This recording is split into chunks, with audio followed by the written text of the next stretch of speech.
पाकिस्तान पहली मर्तबा अंडर 19 एशियाई सुल्तान बन गया। फाइनल में भारत को 192 रन से शिकस्त दे दी।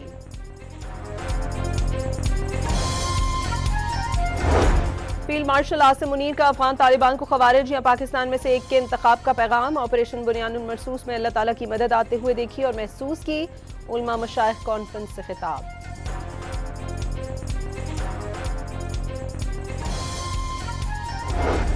चेयरमैन पीटीआई बैरिस्टर गौहर ने जामे मुज़ाकरात मुल्क के हालात का तकाजा करार दे दिए। महमूद खान अचकज़ई जो भी इक़दाम लेंगे उनके साथ होंगे।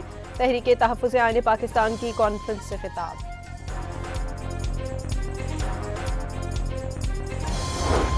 कराची में लानी फ्यूचर मोड के करीब नदी में 2 बच्चे डूब गए। एक बच्चा जान बहाक, दूसरे को बचा लिया गया।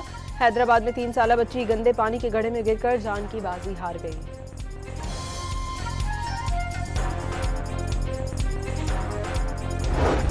और कराची में फ्रेयर थाने के करीब गाड़ी की मोटरसाइकिल को टक्कर, 2 अफराद जान बहक।